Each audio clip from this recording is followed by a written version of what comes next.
Project udah cukup lama ya, kalau nggak salah 2019. Bahkan ini tuh film dulu kalau nggak salah ya sempat tayang loh.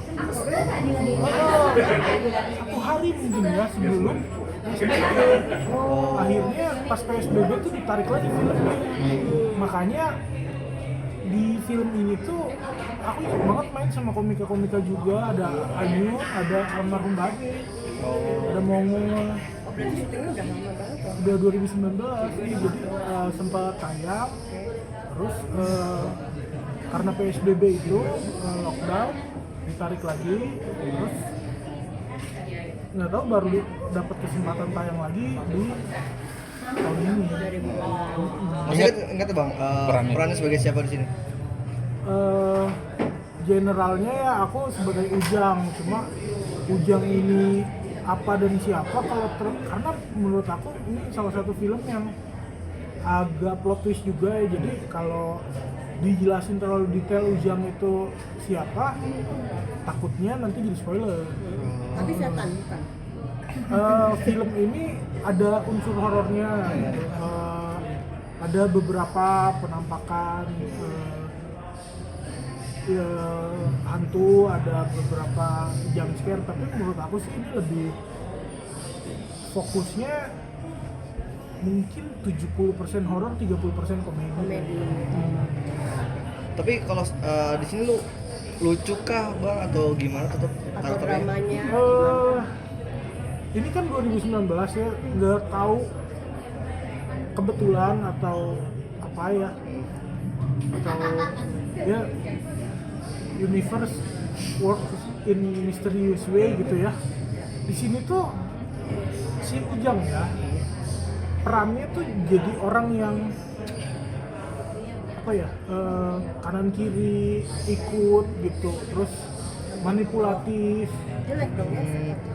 Ujang banget. Nah, nggak tahu ya, ini faktor karena saya meranin karakter Ujang apa enggak, hidup saya kesininya bawa kanan kiri manipulatif gitu. Kayak masuk banget ke karakter Makanya gitu ya? saking menjiwainya.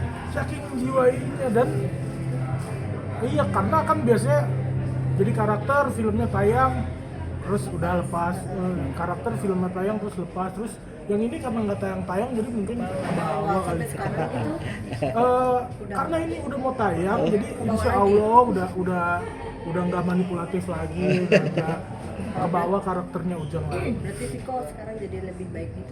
Ya, insya Allah lah. Maksudnya siapa sih yang punya rencana pengen jadi lebih buruk gitu kan ya. Tapi selain ini project-project udah ada yang masuk lagi Kak Viko atau kegiatannya apa sekarang? Aku yang ngerasanya sebenarnya emang nggak pernah berhenti kerja sih gitu. Jadi maksudnya proyekan apa yang masuk aku kerjain, proyekan apa yang masuk aku kerjain gitu. Kalau nggak ada on air ya aku off air gitu kan, gitu ya biasanya. Sempat terpengaruh sama pemberitaan yang kemarin-kemarin nggak sih karir?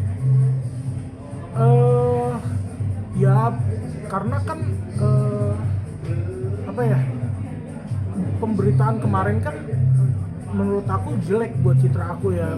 Terus kalau jadi ada beberapa brand atau beberapa pihak yang akhirnya nge-cancel gitu, menurut aku jadi wajar aja gitu. Jadi tapi kan kepercayaan itu kan bisa di-build lagi gitu. Jadi ya menurut aku tugas aku tinggal nge-build pelan-pelan aja sih. Oh, berarti benar-benar pengaruh kena cancel kah bang atau jadi ada yang banyak dibatalin jadi jobnya? Kalau dibatalin sih enggak sih. Mungkin tadinya yang ada niatan buat pakai aku jadi nggak jadi, mungkin kayak gitu. Tapi kalau di cancel itu enggak sih. Tapi upaya bang Viko buat ngebalikin lagi nama baiknya susah nggak sih bang? Yang namanya nge-build trust lagi, apalagi sebelumnya pernah broken gitu, pasti lebih susah daripada nerusin sebenarnya tuh. Cuma ya kan mau nggak mau harus dijalani. Berarti ada upaya perbaikan diri dengan menjauhi hal-hal kayak kemarin yang pinjam-pinjaman gitu dong bang? Iya, pasti sih, karena banyak faktor juga ya, kayak teman-teman yang mau minjemin juga udah nggak ada gitu kan. Udah masa masih percaya, aneh merekanya gitu. Jadi ya yang kayak gitu udah dihindari. Tapi untuk mungkin teman-teman yang dekat-dekat Bahas itu film kali bahas. Berarti lewat film ini salah satu cara Kak Iya, Viko buat balikin. memperbaiki nama lagi. Ya insya Allah lah ya. Kan kita cuma bisa berusaha ya sebenarnya. Jadi ya usaha dilakuin, terus setiap ada kesempatan dimaksimalin, menurut aku gitu. tapi open mic masih jalan bang. Masih sih, karena kayak misalkan kantor-kantor gitu, perusahaan-perusahaan yang orang-orangnya tuh nggak terlalu ngikutin sosial media, nggak ngikutin berita-berita kayak gitu, ya mereka sih undang-undang aja kan. Mereka nggak terlalu tahu personal hidup orang juga gimana, jadi mereka ngundang aja sih. Masalah kemarin jadi materi kah bang? Akhirnya masalah kemarin jadi materi baru. Kata dilawakan buat diri sendiri gitu.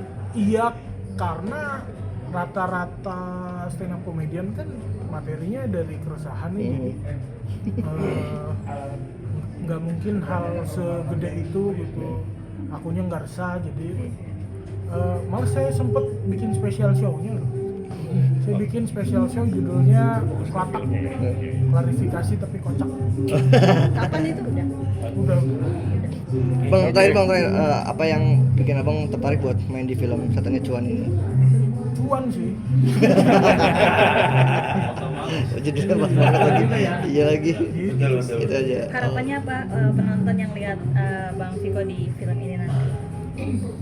Ya harapannya, namanya kita di industri hiburan, harapannya yang nonton bisa terhibur aja sih gitu. Maksudnya sesederhana itu.